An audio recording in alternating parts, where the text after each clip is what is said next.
اشمل سلمان آپ کا نکاح ارسلان احمد کے ساتھ بعوض 3 لاکھ حق مہر کیا جاتا ہے، کیا آپ کو قبول ہے؟ مولوی صاحب کی آواز اس کے کانوں میں گونجی تھی۔ اتنی بھی کیا جلدی ہے آپ کو مولوی صاحب کہ دولہے کا آنے کا انتظار بھی نہیں کیا آپ نے؟ اس سے پہلے کہ وہ اقرار میں جواب دیتی، جب کمرے میں ابھرتی ایک آواز سن کر وہ اپنی جگہ ساکت ہوئی تھی۔ جس بات کا ڈر تھا وہی ہوا تھا، وہ اس تک پہنچ چکا تھا۔ اشمل نے جھٹکے سے چہرہ اوپر اڑایا تھا، جس کی وجہ سے گھونگھٹ کی شکل میں لیا دوپٹہ شانوں پر ڈھلک گیا تھا۔ اہن رضا میر چہرے پر سر تاثرات سجا اسے غصے سے گر رہا تھا۔ اصلی سے لیس گارڈ اس کے پیچھے موجود تھے۔ مولوی صاحب آپ نکاح شروع کریں، میری بیٹی کا نکاح ارسلان سے ہی ہوگا۔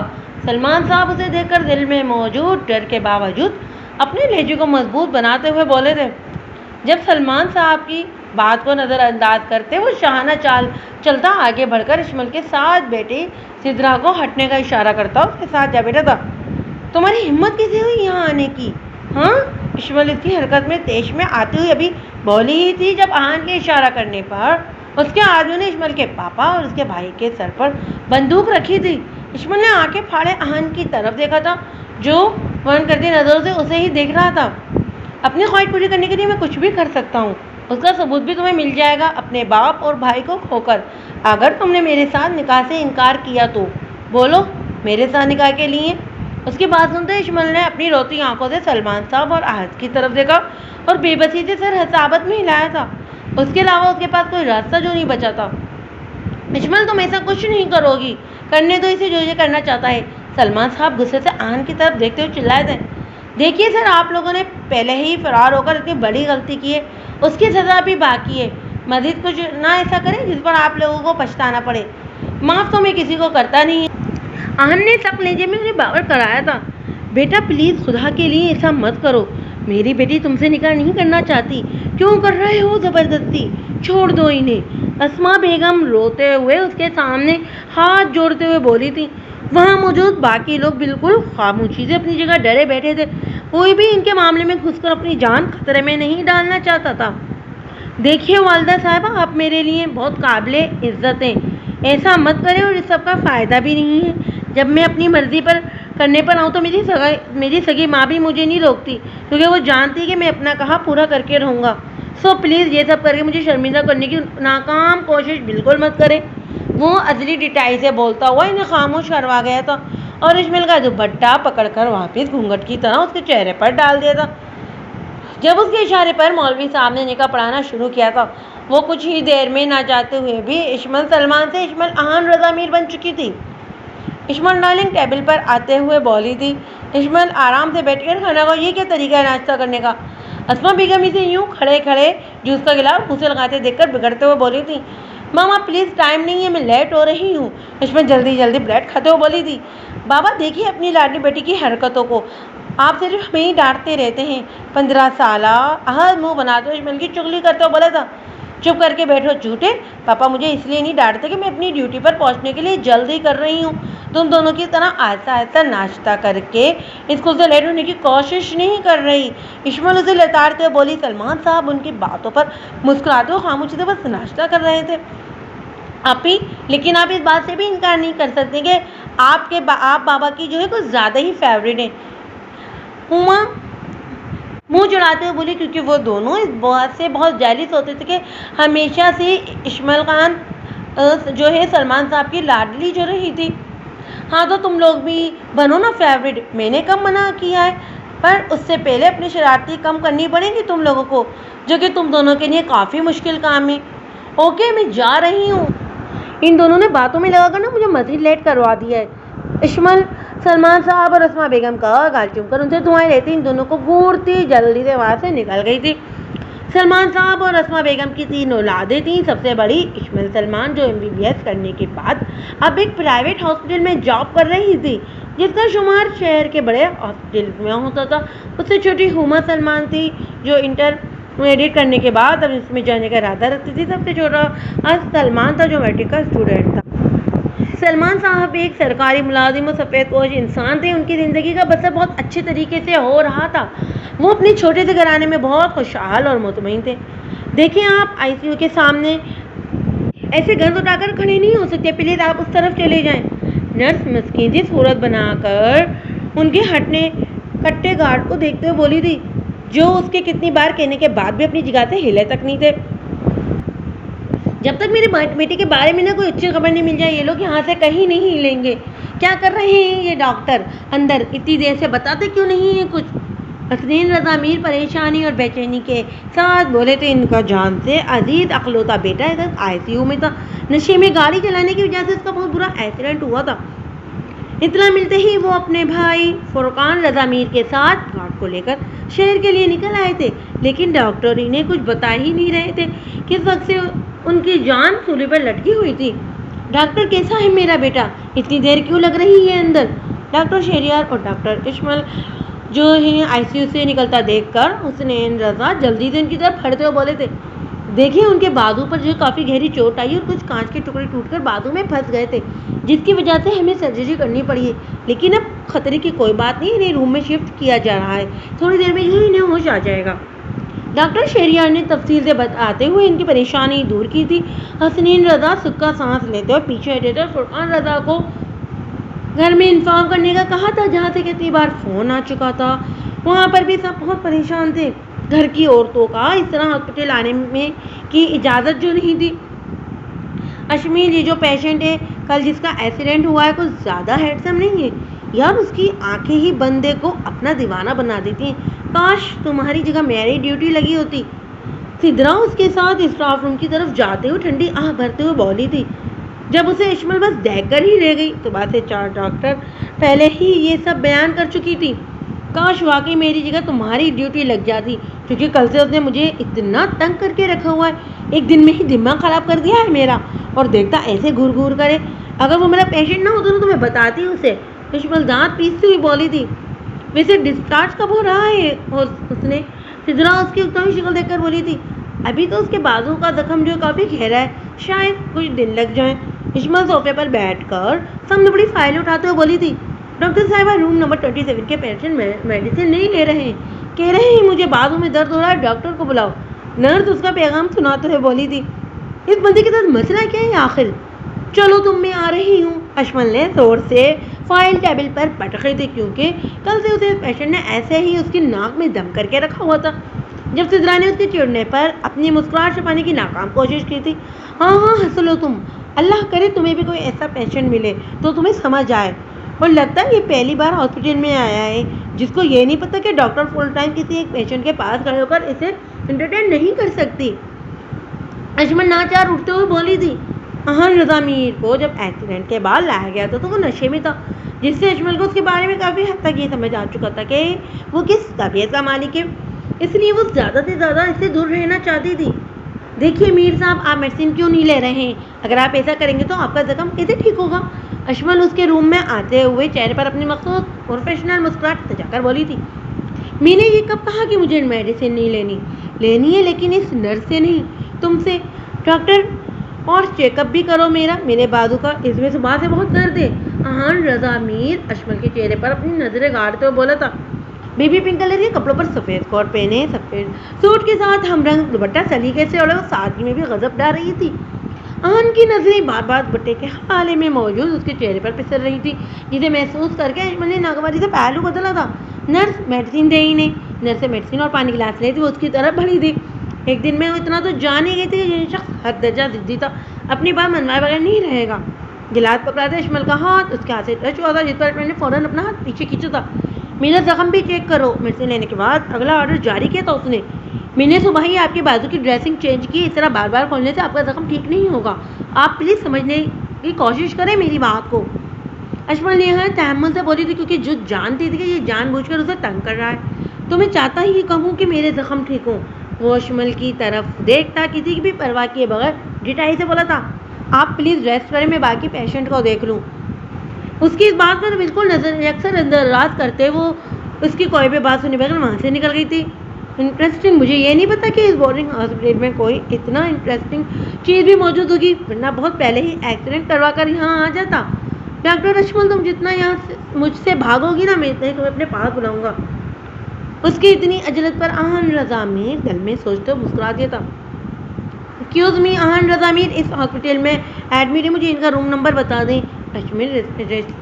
ریسیپشن کے پاس سے گزر رہی تھی جب اسے وہاں ایک بہت ہی ماڈرن سی لڑکی کھڑی نظر آئی تھی جو آن رضا میر سے ملنے آئی تھی. شاید اس کی اولیا سے وہ اتنا تو اندازہ لگا چکی تھی کہ یہ ضرور اس ششیرے کی کوئی گرل فرینڈ ہی ہو سکتی ہے. اشمل سر جھٹکتی دوسرے وارڈ کی طرف بڑھ گئی تھی. ڈاکٹر اشمل، وہ روم نمبر 27 کے پیشنٹ کو آپ 2-3 دفعہ بلا چکے ہیں، آپ پلیز ابھی وارڈ میں. وہ پہلے مریض کی طرف بڑھی ہی تھی جب نرس نے اسے پھر سے آن رضا میر کا پیغام دیتے ہوئے بڑی بے چارگی سے کہا تھا، میں بھی ان مریضوں کو دیکھ رہا ہوں پھر باقیوں کو دیکھتی ہوں. ویسے بھی ابھی میر صاحب کے خاص مہمان آ چکے، فی الحال بزی ہوں گے. وہ نرس کو جواب دیتی ہوئی بولی تھی. وارڈ کے مریضوں کو چیک اپ کرتے ہوئے تقریباً 1 گھنٹہ ہو چکا تھا. یہی سوچ کر وہ آن رضا میر کے روم کی طرف بڑھی تھی کہ اب تک اس کی وہ گرل فرینڈ جا چکی ہوگی. اب ویسے بھی اس کی ڈیوٹی ٹائم جو ہے ختم ہونے والا تھا، پھر اسے گھر کے لیے نکلنا تھا. روم میں قدر رکھتے سامنے کا منظر دیکھ کر اشمل نے فوراً سے نظریں نیچے کی تھی. وہ لڑکی آن کے پاس بیڈ پر بیٹھی بالکل اس کے اوپر چکی نہ جانے کیا کہہ رہی تھی. اشمل اس بے حیائی پر شرم سے سرخ ہوتی پلٹ نہیں لگی تھی جب آہٹ پر ان دونوں نے پلٹ کر دروازے کی طرف دیکھا تھا. ارے ڈاکٹر صاحبہ، آپ واپس کہاں جا رہی ہیں؟ اندر آئے نا. اسے وہاں سے پلٹتے دیکھ کر آہن جلدی سے بولا تھا.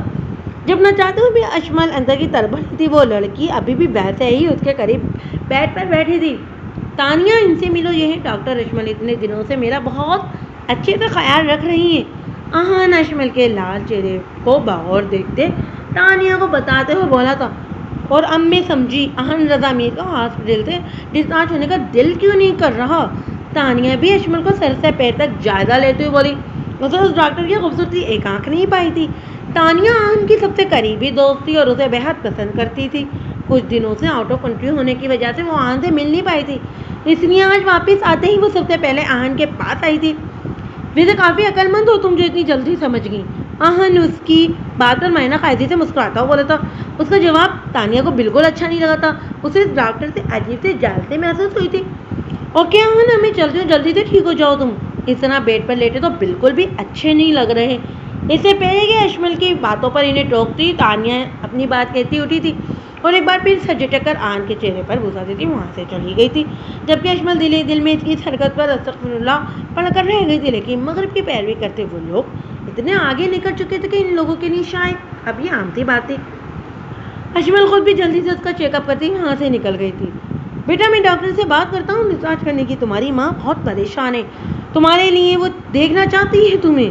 حسین رضا میر آج پھر اس کے ساتھ اسے آنے کے لیے راضی کر رہے تھے، جو پچھلے 1 ہفتے سے ان کے اتنا کہنے کے باوجود بھی ڈسچارج کے لیے تیار ہی نہیں ہو رہا تھا. ان کی سمجھ سے بات بلا ترتی کی بات کہ یہ پہلے ہاسپٹل کے نام سے چڑھنے والا وہاں سے نکلنے کو کیوں نہیں تیار تھا. بابا بولا نا میں نے آپ کو، جب تک میرا زخم بالکل ٹھیک نہیں ہو جاتا میں یہی رہوں گا. اب اس بارے میں کوئی مزید بات نہیں سننا چاہتا. آہن کے 2 ٹوک لہجے پر حسین رضا میر نے ہمیشہ کی طرح خاموشی اختیار کر لی تھی. ہر ایک پر حکم چلانے والے اپنے لاڈلے کے سامنے آ کر بے بس ہو جاتے تھے، جو ضد اور غصے میں ان سے بھی بہت آگے تھا.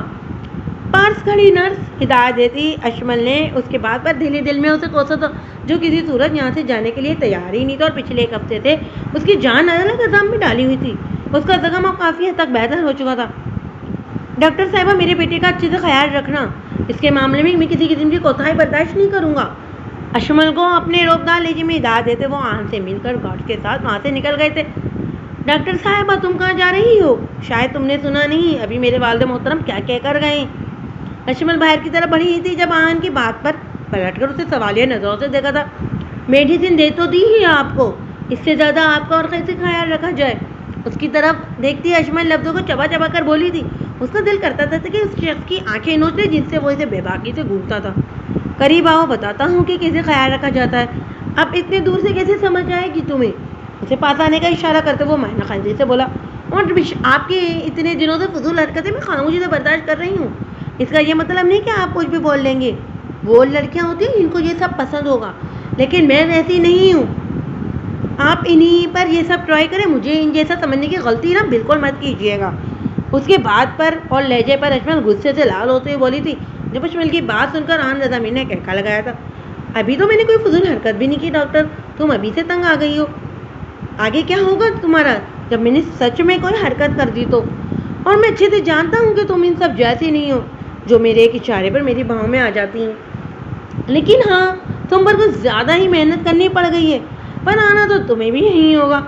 شٹ اپ، بہت ہو گئی تمہاری فضول بکواس. اب میں کسی صورت مزید اس روم میں ڈیوٹی نہیں کروں گی۔ اشمل غصے سے کہتی وہاں سے نکل گئی تھی۔ معصوم سی ڈاکٹر صاحبہ، تم سوچ بھی نہیں سکتی تمہارا مجھ پر چلانا تمہیں کتنا مہنگا پڑ سکتا ہے۔ اشمل کے یوں غصے سے جانے پر احد رضا میر آگے کا سوچتے ہوئے بولا تھا، میری نظر میں ہی ڈاکٹر اشمل اسے بہت پسند آ گئی تھی، اور اوپر سے اس کا ایٹیٹیوڈ، جس طرح وہ احد رضا میر جیسے شاندار شخص کو اگنور کرتی تھی، یہ بات احد کو مزید اس کی طرح متوجہ کر گئی تھی۔ ہر جگہ کی طرح یہاں بھی اسے بہت سی ڈاکٹر کو اس کے اسٹیٹس اور پیسے سے محروم ہوتے دیکھا تھا، لیکن ڈاکٹر اشمل اسے سب سے مختلف لگی تھی۔ وہ اس کی نظر میں بھی باقیوں کی طرح اپنے لیے ستائش دیکھنا چاہتا تھا، لیکن اس کی نگاہوں میں اپنے لیے ناگواری دیکھ کر وہ اسے مزید زجر کرتا رہتا تھا۔ واؤ آپی، کیا بنا رہی ہیں آپ؟ ہما کچن میں داخل ہوتے ہوئے بولی۔ اشمل نے آج ہاسپٹل سے چھٹی کی تھی، اتنے دنوں کی روٹین سے وہ تھک چکی تھی، تھوڑا ریسٹ چاہتی تھی، اور کل ہی اس نے اپنے سینئر ڈاکٹر عثمان سے بات کر کے احد رضا کے روم سے اپنی ڈیوٹی ہٹوا لی تھی۔ اب وہ کافی مطمئن تھی اور مزے سے کوکنگ کرتے ہوئے آج کا دن انجوائے کر رہی تھی۔ اسے کوکنگ کرنے کا بہت شوق تھا اور اس کے ہاتھ میں ذائقہ بھی بہت تھا۔ اس وقت بھی بریانی کی خوشبو پورے گھر میں پھیلی ہوئی تھی، جس پر ہما کچن میں کھینچی چلی آئی تھی۔ بریانی بنا رہی ہوں اس کی فرمائش پر اشمل نے مسکراتے ہوئے جواب دیا تھا، بس اسی بات کی اہمیت ہے آپ کے آگے، میں جو اتنے دنوں سے کیک کی فرمائش کری ہوں وہ بھول گئی ہوں۔ ہما منہ پھیلاتے ہوئے ناراضگی سے بولی، میری ڈرامہ کوئی ذرا فریج کھول کر تو دیکھو۔ اشمل کی بات پر ہما جلدی سے فریج کی طرف بڑھی تھی۔ واؤ آپی، you are the best. Fridge میں پڑا کیک دیکھ کر ہما پیار سے اس کا گال چھوتی خوشی سے بولی، جس پر اشمل میں ہلکا سا مسکرائی تھی۔ واؤ، مزہ آ گیا آج تو کھانے کا۔ سلمان صاحب ڈنر ختم کرتے ہوئے بولے تھے، یہ سب آپ لوگ تو ایسے ظاہر کر رہے ہیں جسے روزانہ ذائقہ کھانا کھانے کو ملتا ہے آپ سب کو۔ اسما بیگم بھی مصنوعی ناراضگی چہرے پر سجاتے ہوئے بولی تھی، بیگم آپ بھی کھانا بہت اچھا بناتی ہیں، لیکن جو بات میری بیٹی کے ہاتھ کے کھانے میں ہے نا، وہ اس میں نہیں۔ سلمان صاحب مسکراتے ہوئے بولے تھے، ہاں ویسے یہ بات تو میں بھی مانتی ہوں۔ اسما بیگم پیار سے اشمل کی طرف دیکھتے ہوئے بولی، اچھا تو میں روم میں جا رہا ہوں تھوڑی دیر میں، احمد نے آنا ہے تو ادھر چائے بھجوا دیجیے گا۔ سلمان صاحب اپنے دوست کا بتاتے ہوئے وہاں سے اٹھ گئے تھے۔ احمد ان کے بہت قریبی دوست تھے، ان کا ایک دوسرے کے گھروں میں بہت آنا جانا تھا۔ اس ڈاکٹر کو بلاؤ، مجھے اس کے علاوہ کسی سے علاج نہیں کروانا۔ احد رضا میر اپنے وجیہہ چہرے پر غصے کے تاثرات سے جائے سامنے کھڑی نرس کی طرف دیکھتا کرک لہجے میں بولا تھا۔ نرس اس کے چلانے پر سہم کر جلدی سے وہاں سے نکلی تھی۔ ڈاکٹر اشمل پچھلے دنوں سے اس کے روم میں نہیں آئی تھی، اس کا مطلب یہی تھا کہ وہ اپنے کہے کے مطابق اپنی ڈیوٹی ہٹوا چکی تھی وہاں سے۔ ڈاکٹر اشمل آپ کو ڈاکٹر عثمان بلا رہے ہیں۔ وہ ابھی اپنی ڈیوٹی کر کے سدرا کے ساتھ کینٹین میں آ کر بیٹھی ہوئی تھی جب وارڈ بوائے اس کے پاس آتا ہوا بولا، اوکے انہیں کہیں میں تھوڑی دیر تک آتی ہوں۔ اشمل کو شدت سے چائے کی طلب ہو رہی تھی، چائے پیے بغیر اٹھنے کا اس کا بالکل دل نہیں کر رہا تھا۔ وہ روم نمبر 27 کے پیشنٹ نے نا بہت ہنگامہ کھڑا کیا ہوا ہے، اس لیے ڈاکٹر عثمان کا کہنا ہے کہ ابھی اور اسی وقت ادھر پہنچیں۔ اس کو نہ اٹھتا دیکھ کر وارڈ بوائے پھر بولا تھا۔ اس کے بعد سنتے اشمل کی چائے کی طرف جاتے، ہاتھ وہیں رکے تھے، آنکھوں میں ناگواری کی بھی لہر اٹھی تھی۔ میں نے کہا تھا نا امیر صاحب دیوانے ہو چکے ہیں تمہارے، اسی صورت اپنے روم سے تمہاری ڈیوٹی نہیں ہٹنے دیں گے۔ سدرا اس کا غصے سے لال چہرہ ہوتا دیکھ کر بولی تھی۔ جب اس کی بات کا جواب دیے بغیر اشمل غصے سے اٹھی تھی۔ ڈاکٹر عثمان اپنے روم کے باہر ہی کھڑے ملے تھے۔ سر آپ نے بلایا مجھے؟ روم کے دروازے کی طرف دیکھتی وہ خود پر کنٹرول کرتی بولی تھی۔ اچھے سے جانتی تھی انہوں نے یہاں اسے کیوں بلایا تھا۔ ڈاکٹر اشمل معذرت کے ساتھ، لیکن میں نے آپ کی اس روم میں ڈیوٹی واپس لگا دی ہے، اگر یہ معاملہ میرے بس میں ہوتا تو میں ضرور آپ کے ساتھ تعاون کرتا۔ اشمل نے ڈاکٹر عثمان کی طرف نگاہ اٹھا کر دیکھا تھا، جو اس ہاسپٹل کے مالک ہونے کے باوجود بھی اس رئیس زادے کے سامنے کافی بے بس لگ رہے تھے۔ اشمل کو اپنا آرڈر سناتے اسے نظر چراتے ہوئے وہاں سے نکل گئے تھے۔ اشمل نے جیسے ہی روم میں قدم رکھا، اس کی نظر سامنے ہی بیڈ پر تکیوں سے ٹیک لگا کر بیٹھے احد رضا میر پر پڑی تھی، جو چہرے پر فاتحانہ مسکراہٹ سجائے شوق نظروں سے اسے دیکھ رہا تھا۔ مجھ سے پیچھے چھڑوانے کی ناکام کوشش کرنا چھوڑ دو ڈاکٹر اشمل سلمان، اسے سامنے کھڑے دیکھ کر جتانے والے لہجے میں بولا تھا، پھر بیڈ سے اٹھتا اس کے سامنے آ کھڑا ہوا۔ جب تم بالکل ٹھیک ہو چکے ہو تو جاتے کیوں نہیں ہو یہاں سے؟ اشمل سٹرا کر اس کی طرف دیکھتے ہوئے بولی، ٹھیک کس نے کہا کہ میں ٹھیک ہوں؟ بلکہ تم نے تو مجھے مزید اپنا بیمار بنا دیا ہے۔ احد اس کی آنکھوں میں دیکھتا ہوا بولا، دیکھو پلیز میں نا تمہارے ٹائپ کی لڑکی نہیں ہوں، میں ایک بہت ہی سادہ اور شریف دار گھرانے کی لڑکی ہوں، پلیز تمہارے اس بہیو سے میری کافی بدنامی ہو سکتی ہے۔ اشمل تحمل سے اسے سمجھاتے ہوئے بولی تھی، کیونکہ ہاسپٹل میں وہ اپنے بارے میں احد کی حرکتوں کی وجہ سے کچھ غلط باتیں سن چکی تھی۔ ہاں، تو تمہارے کہنے کا مطلب ہے کہ میرا گھرانہ شریف نہیں ہے؟ اس کا اپنی ہی بات کا مطلب نکالتا وہ مذاق اڑاتے ہوئے بولا تھا۔ جب اشمیل نے اتنی سنجیدہ بات کے ایسے جواب پر غصے سے اس کی طرف دیکھا تھا، آن کی نظریں اس کے غصے سے پھولے ہوئے چہرے پر ٹکر رہ گئی تھی۔ وہ جب بھی غصے میں ہوتی تھی اس کے گلابی نرم نرم پورے گال مزید پھول جاتے تھے۔ وہ اس وقت بھی یہی ہوا تھا جب اس کے قریب کھڑے آن رضا میر نے بے خودی میں ان کو چھونے کے لیے ہاتھ بڑھایا تھا، لیکن اس کا ارادہ بھانپتے اشمیل اس کا ہاتھ جھٹکتے پیچھے ہوئی تھی۔ اپنا ہاتھ جھٹکے جانے پر آن نے غصے سے اشمیل کی طرف دیکھا تھا، زخم کی پرواہ کیے بغیر اس کے دونوں ہاتھوں کو اپنی گرفت میں لیا تھا۔ چھوڑو میرے ہاتھ، تمہاری ہمت کیسے ہوئی مجھے چھونے کی؟ چھوڑو ورنہ میں شور مچا دوں گی۔ اشمیل اس سے ہاتھ چھڑانے کی کوشش کرتے چلائی تھی۔ اوکے مچاؤ شور، مجھے تو کوئی فرق نہیں پڑے گا، پر تم وہ کیا کہہ رہی تھی؟ بدنامی ہو سکتی ہے۔ اس کی دونوں کلائیوں کو ایک ہاتھ کی گرفت میں لیتے دوسرے سے اس کا گال چھوڑا تھا۔ اشمیل نے فوراً اسے اپنا چہرہ پیچھے کیا تھا۔ تمہارا یہ انداز نا میرے اندر موجود تمہیں حاصل کرنے کے جذبات کو مزید ہوا دے رہا ہے، اس لیے میری بات کان کھول کر سن لو۔ اب سے تم پر صرف میرا حق ہے، اور دنیا دکھاوے کے لیے باقی کی جو فارمیلٹیز ہوتی ہیں وہ بھی میں جلد ہی پوری کر دوں گا۔ ابھی تو میں جا رہا ہوں اس ہاسپٹل سے، لیکن میری بات یاد رکھنا، تم صرف میری ہو۔ اس کی کلائیوں کو سخت گرفت سے آزاد کرتے ہوئے اس پر ایک گہری نظر ڈالتا وہ وہاں سے نکل گیا تھا۔ اس کے کچھ بہت امپورٹنٹ کام پینڈنگ میں تھے، اس لیے وہ مزید یہاں نہیں رک سکتا تھا۔ اشمیل نے اپنی کلائیوں کی طرف دیکھا جو اس شخص کی گرفت کی وجہ سے لال ہو چکی تھی، اور دوپٹے سے اپنے گال کو رگڑتی پریشانی سے سر پکڑتی وہیں بیٹھ گئی۔ بیٹا تم ریسٹ کر لو، کچھ دن کام تو ہوتا ہی رہے گا۔ ابھی 2 دن تو ہوئے تمہیں ڈسچارج ہوئے اور تب سے مسلسل کام میں مصروف ہو۔ حسنین رضا میر اس کی طرف دیکھتے فکر مندی سے بولے تھے۔ میں بھی تو اسے کب سے یہی کہہ رہی ہوں، پر میری بات کب سنتا ہے یہ؟ ہاجرہ بیگم بھی بیچارگی سے اس کی طرف دیکھتے ہوئے بولی تھی۔ میں بالکل ٹھیک ہوں اور اتنے دنوں سے ریسٹ ہی کر رہا ہوں۔ آہان ان کی بات پر سپاٹ انداز میں بولا تھا۔ پہلے آپ دونوں مجھے یہ بتائیں کہ یہ ہینا کی شادی کا کیا معاملہ ہے؟ جب میں نے آپ لوگوں کو منع کر دیا تھا کہ انکار کر دیں ان لوگوں کو کہ ہینا کی شادی وہاں نہیں ہوگی، میرے چند دنوں کی بے خبری میں آپ لوگوں نے اس کی بات بھی پکی کر دی۔ میرا صرف ایکسیڈنٹ ہوا تھا، مرا نہیں تھا میں۔ آہان ان کی طرف دیکھتا سر تاثرات کے ساتھ بولا تھا۔ اللہ نہ کرے کسی غلط بات منہ سے نکال رہے ہو۔ دیکھا حسنین آپ نے، میرے بیٹے کے آتے کے ساتھ ہی ان کے ماں بیٹوں نے کان بھر دیے، اس سے ہماری چغلی کی ہے۔ ہاجرہ بیگم غصے سے پہلو بدلتے ہوئے بولی تھی۔ تو کیا غلط کیا انہوں نے؟ اگر آپ کی سگی بیٹی ہوتی تو کیا آپ اس کے ساتھ بھی ایسے ہی کرتی؟ آن رضا ہاجرہ بیگم کی بات پر ان کی طرف دیکھتے ہوئے بولا تھا۔ لیکن میں ان لوگوں کو زبان دے چکا ہوں۔ آن کی بات پر حسنین رضا میر فوراً بولے، تو یہ بات آپ کو پہلے سوچنی چاہیے تھی۔ آپ تو جیسے بھول ہی بیٹھے ہیں کہ وہ دونوں آپ کی سگی اولادیں۔ لیکن جو بھی ہے، میں اس بارے میں مزید کوئی بحث نہیں کرنا چاہتا۔ ہینا کی شادی وہاں بالکل نہیں ہوگی۔ سیاست کو آگے بڑھانے کا کوئی اور طریقہ ڈھونڈیں آپ۔ ہینا کی شادی وہاں ہوگی جہاں میں چاہوں گا۔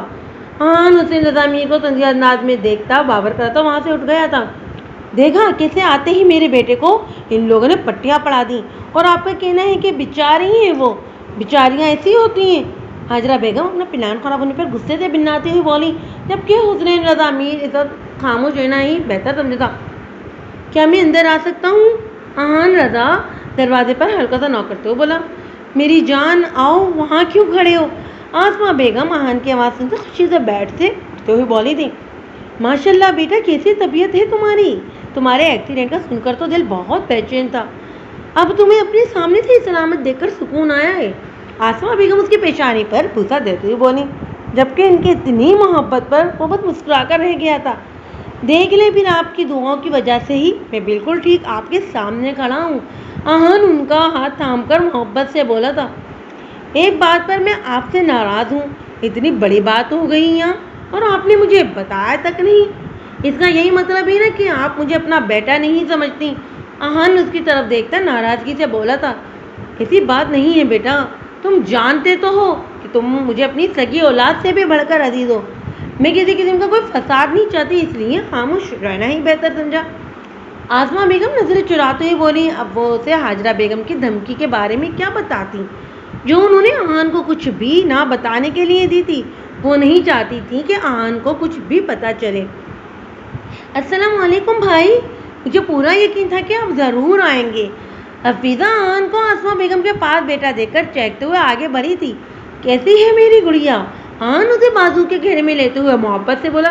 میں بالکل ٹھیک ہوں، تھینک یو بھیا میری ایک کال پر فوراً آنے کے لیے۔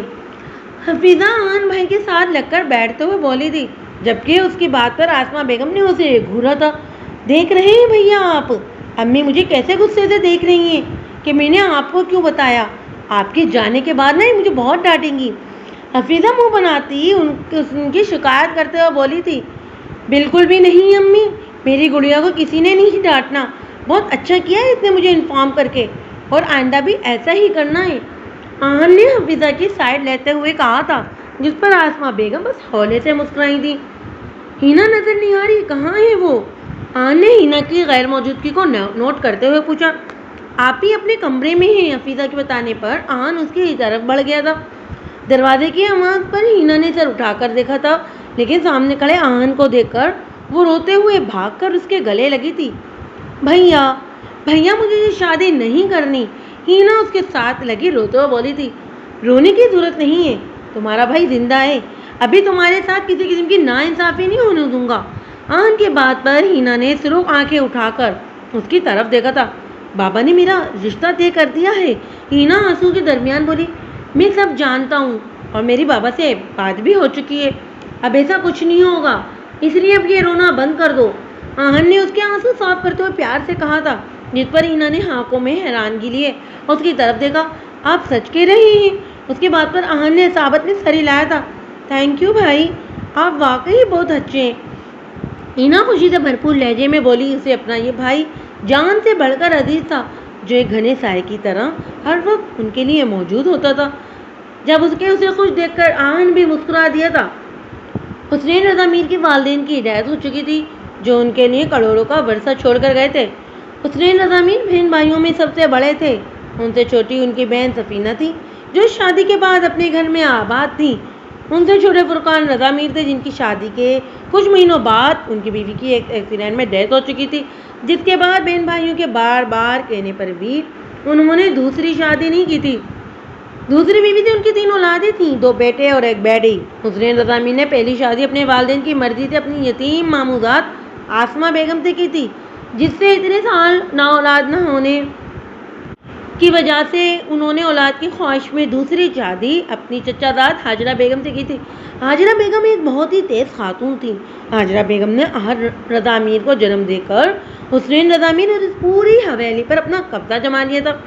کچھ عرصے بعد آسمہ بیگم کے ہاں ہینا اور پھر حفیظہ کا جنم ہوا، لیکن وہ حسنین رضا میر کو بیٹا نہیں دے پائی تھی اور نہ ہی کبھی حاجرہ بیگم جیسا مقام حاصل کر پائی تھی۔ حاجرہ بیگم نے اور ان کی بیٹیوں کی حیثیت حویلی میں بالکل ملازموں کے برابر رکھی ہوئی تھی۔ وہ ہر وقت انہیں کسی نہ کسی طرح بےعزت کرنے اور نیچے دکھانے کے چکروں میں لگی رہتی تھی۔ آہن شروع سے ایسا طبیعت کا مالک تھا، گھر کا ماحول اسے بہت ڈسٹرب کرتا تھا۔ کچھ حاجرہ بیگم کی طبیعت کا بھی اثر تھا کہ وہ کافی ضدی اور ہر درم ہو گیا تھا۔ اس سارے ماحول سے تنگ آ کر وہ زیادہ تر ہاسپٹل میں رہنے لگا، جہاں وہ کافی بری صحبت کا شکار ہو چکا تھا۔ پھر کچھ عرصہ لندن میں رہنے کے بعد وہ گھر لوٹا تھا۔ گھر کا ماحول بھی ویسا ہی تھا جیسا وہ چھوڑ کر گیا تھا، بلکہ اب تو آسمہ بیگم کے ساتھ ساتھ ان کی بیٹیوں کو بھی ٹارچر کیا جا رہا تھا۔ یہ سب دیکھنا مزید آہن کے بس میں نہیں تھا۔ اس نے حسنین رضا میر سے کہہ کر آسمہ بیگم کو حویلی میں ایک الگ پورشن دلوا دیا، جہاں اور کچھ تو نہیں، لیکن وہ حاجرہ بیگم کے ہر وقت کے طعنوں سے محفوظ تھی۔ ان کے حالات دیکھ کر آسمہ بیگم اور اپنی دونوں بیٹیوں سے کافی قریب ہو گیا تھا، اور اپنی سگی ماں کی حرکتوں نے اس سے کافی دور کر دیا تھا۔ یہ سب دیکھ کر حاجرہ بیگم نے آسمہ بیگم کو مزید تکلیف پہنچانا شروع کر دی تھی۔ وہ سمجھتی تھی کہ آسمہ بیگم انہیں ان کے بیٹے سے دور کر رہی ہے، اور اس کی وجہ سے انہوں نے ہینا کا رشتہ ایک کافی بڑی عمر کے شخص سے طے کروا دیا تھا۔ آہن کو جیسے ہی حفیظہ کے ذریعے پتہ چلا تو وہ فوراً وہاں پہنچا تھا اور ان دونوں کو یہ سب کرنے سے باز رکھا تھا۔ آسمہ بیگم کو شروع سے ہی آہن بہت پیارا تھا، اور اب اس کے اتنا خیال و عزت دینے پر تو وہ مزید انہیں عزیز ہو گیا تھا۔ ڈاکٹر اشمیل یہ آپ کے لیے آیا ہے۔ اشمیل صدرہ کے ساتھ راؤنڈ لے کر واپس آ رہی تھی جب نرس نے اس کے پاس آتے صرف گلابوں کا فریش بوکے اس کی طرف بڑھایا۔ میرے لیے کس نے بھیجا؟ اشمیل حیرت سے بوکے تھامتی بولی، جبکہ نرس لائن میں سے سر ہلاتی آگے بڑھ گئی تھی۔ ویسے جس نے بھی بھیجا ہے نا بہت خوبصورت ہے، ادرا پھولوں کی خوشبو سونگتی ہوئی بولی تھی۔